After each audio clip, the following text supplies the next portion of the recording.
the Kushans. Now we are discussing about the king Kanishka. Kanishka ruled in the 1st century AD. He was in continuous rule and the founder of an era, and that era is called Saka era. Kanishka was greatest king of his dynasty. He has control over Uttar Pradesh, Punjab, northwest frontier of Pakistan, Bahawalpur, region of North Sindh, Rajputana, that is nothing but Rajasthan, Malwa, Saurashtra, from the part of Kanishka's dominions. From the books of Rajatarangini and also from the book of SI-YU-KI, it is evident that Kashmir was also the part of his kingdom. Kanishka kingdom also include parts of PARTHIA, parts of Magadha including Pataliputra, the parts of China, KHOTAN, KASHGAR and YARKHAND included in his kingdom. His kingdom also included parts of Uzbekistan and also Tajikistan. The capital of Kanishka was Peshawar. It was called in those days as PURUSHPURA. After defeating Magadha capital Pataliputra, he has taken away the Buddhist monk Asvoghosa from there to his kingdom, that is Peshawar. He has great scholars in his court, that is Parsva, Asvoghosa, Vasumitra, Nagarjuna Charaka and Mathar. He also patronized the Greek engineer called AGISILAUS. The Chinese princes at KHOTAN, Kashgar and YARKHAND were taken into the hostage by Kanishka, but he treated them with courtesy and kindness. In the latter part of his rule, he suffered reverses from the north and northeast because of the victories of the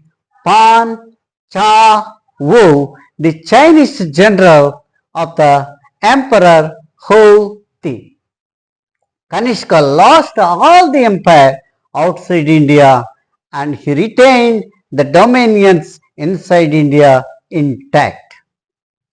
Kanishka tolerated all religions and became an active patron of Buddhism. AL-BERUNI pointed out in his books Kanishka's rule over Afghanistan and adjoining parts of Central Asia. The Chinese and Tibetan writers record the tradition of his conflict with the Saketa rulers and Pataliputra rulers of eastern India. HIUEN-TSANG noted in his books that Kanishka ruled his vast empire from Peshawar or PURUSHPURA. Kanishka conducted or convened the 4th Council of Buddhists in his kingdom, that is at a place called Kundala in Kashmir, with the advice of the Asvoghosa. He used to worship the Zoroastrians, the Greeks and also Maitraic gods. They are nothing but the Indian deities. Kanishka was great patron of arts and letters, and he constructed a great tower in his capital, that is with great wood and with the help of the Greek engineer, that AGISILAUS.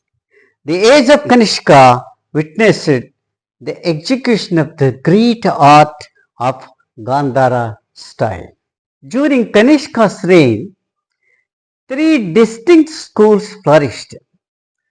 One the Gandhara school of northwest India, and the second one is the Amaravati school in Andhra Pradesh, and the third one is Madura school in Ganga Valley.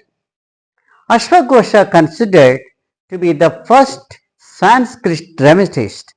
Sanskrit literature was developed during the reign of Kanishka.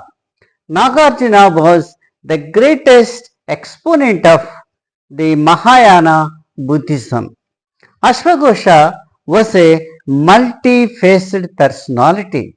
He was a scholar, he was a poet, he was a musician, and he was also the jealous Buddhist monk. The Charaka was the most celebrated. The authority on Ayurveda, was a court physician of Kanishka. The Mathara is a great politician and he was appointed as the minister in Kanishka's reign.